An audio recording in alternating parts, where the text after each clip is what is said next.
വൈദ്യുതി മന്ത്രി രണ്ട് തരത്തിലുള്ള അന്വേഷണത്തിനാണ് ഇപ്പോൾ നിർദ്ദേശം നൽകിയിരിക്കുന്നത്. ഒന്ന് KECBയുടെ ഡെപ്യൂട്ടി ചീഫ് എഞ്ചിനീയറോടും മറ്റൊന്ന് ചീഫ് ഇലക്ട്രിക്കൽ ഇൻസ്പെക്ടറേറ്റിനോടും അന്വേഷണത്തിന് ഉത്തരവ് നൽകിയിട്ടുണ്ട്.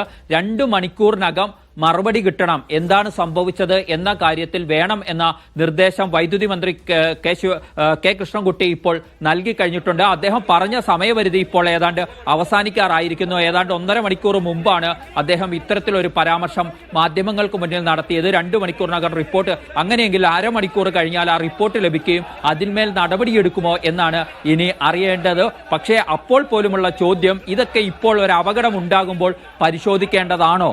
ഇത്തരം ചെക്ക് ലിസ്റ്റുകൾ വെച്ച് വിദ്യാഭ്യാസ വകുപ്പ് പിന്നീട് ഇത്തരം ചെക്ക് ലിസ്റ്റുകൾ പരിശോധിക്കുക എന്നത് ഒരു എല്ലാ അധ്യയന വർഷത്തിലും നടക്കുന്ന ഒരു ചടങ്ങ് മാത്രമാണോ എന്ന ചോദ്യമാണ് ഇപ്പോഴും അവശേഷിക്കുന്ന. കാരണം അങ്ങനെ ചെക്ക് ലിസ്റ്റ് വെച്ച് പരിശോധിക്കുകയും പ്രശ്നങ്ങൾ ഉണ്ടെങ്കിൽ അത് പരിഹരിക്കുകയും ചെയ്യേണ്ടതിരുന്നില്ലേ? ഇപ്പോൾ തന്നെ 1 മാസം പിന്നിട്ട് 1.5 മാസം പിന്നിട്ടിരിക്കുന്നു പുതിയ അധ്യയന വർഷം ആരംഭിച്ചിട്ട്. അങ്ങനെ ചെക്ക് ലിസ്റ്റ് വെച്ച് പരിശോധന നടത്തി ഇത് കണ്ടെത്തിയിരുന്നെങ്കിൽ അപ്പോൾ തന്നെ മാറ്റാനുള്ള ഇടപെടലുകൾ AEOയ്ക്കും DEOയ്ക്കും ഒക്കെ നടത്താമായിരുന്നു. ഒപ്പം തന്നെ KECB ഇതിനകത്ത് എന്ത് നടപടി ഇങ്ങനെ കണ്ടെത്തിയിട്ടുണ്ടെങ്കിൽ നടപടി സ്വീകരിച്ചിരുന്നു എന്നതടക്കമുള്ള ചോദ്യങ്ങൾ ഇപ്പോഴും ബാക്കിയാണ്. അതോ ഇക്കാര്യങ്ങളൊക്കെ സ്കൂൾ അധികൃതർ മറച്ചുവെച്ചതാണോ എന്നതിലും വ്യക്തത വരേണ്ടതുണ്ട്. അതിൽ അവിടേക്ക് സന്ദർശിക്കാനെത്തുന്ന പൊതുവിദ്യാഭ്യാസ ഡയറക്ടറുടെ റിപ്പോർട്ട് ഇക്കാര്യത്തിൽ നിർണായകമായിരിക്കും.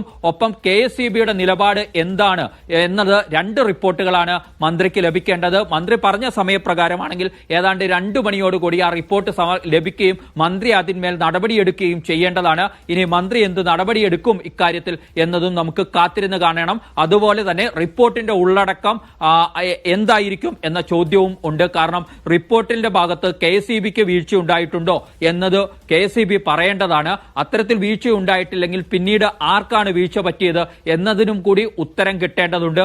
ഏതായാലും നമുക്ക് അരമണിക്കൂർ കൂടി വൈദ്യുതി മന്ത്രിയുടെ പറഞ്ഞ സമയക്രമത്തിന് വേണ്ടി കാത്തിരിക്കാമെന്ന് തോന്നുന്നു. പ്രമോദ്, തീർച്ചയായും അരമണിക്കൂർ കഴിഞ്ഞാൽ വൈദ്യുതി മന്ത്രി എന്ത് നടപടിയിലേക്ക് നീങ്ങും എന്നതാണ് വലിയ ചോദ്യം. ഇക്കാര്യത്തിൽ എല്ലാവർക്കും പല ഭാഗത്തു നിന്നും അനാസ്ഥയും വീഴ്ചയും ഒക്കെ ഉണ്ടായിട്ടുണ്ട്. പക്ഷേ KECBയെയും അല്ലെങ്കിൽ വൈദ്യുതി വകുപ്പിനെ സംബന്ധിച്ചും ഏറ്റവും കൂടുതൽ ശ്രദ്ധിക്കേണ്ടിയിരുന്ന ഒരു കാര്യം അവരുടെ ഭാഗത്ത് നിന്ന് നടന്നില്ല എന്നുള്ളതാണ്.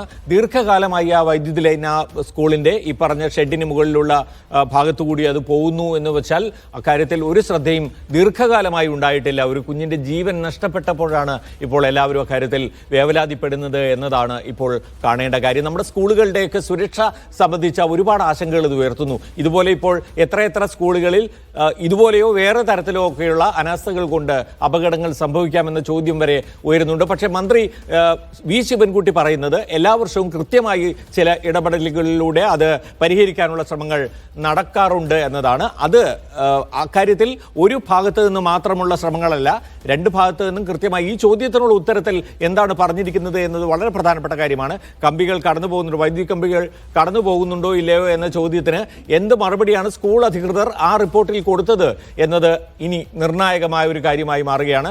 ഞാൻ പ്രതീക്ഷിക്കുന്നത് ലിജോ റോളൻസ് അത് കൊല്ലത്ത് നിന്ന് ആ വിവരം കൂടി നമുക്ക് സംഘടിപ്പിച്ച് നൽകും എന്ന് തന്നെയാണ്. കാരണം മാനേജ്മെന്റ് സ്കൂളാണെങ്കിൽ മാനേജ്മെന്റിന്റെ ഉത്തരവാദിത്തമാണ്. അത് അത്തരത്തിലുള്ള ഒരു വീഴ്ചയും നടക്കുന്നില്ല, ഫിറ്റ്നസ് ഉണ്ട് സ്കൂളിന് എന്ന് തെളിയിക്കേണ്ടത് അവരുടെ ഉത്തരവാദിത്തം കൂടിയാണ് എന്ന് കാണേണ്ടിയിരിക്കുന്നു. അങ്ങേയറ്റം ദൗർഭാഗ്യകരമായ ഖേദകരമായ ഒരു സംഭവത്തിന് കേരളം സാക്ഷ്യം വഹിക്കുന്ന ഈ ഘട്ടത്തിലാണ് അത് നമുക്ക് പരിശോധിക്കേണ്ടി വരുന്നത്.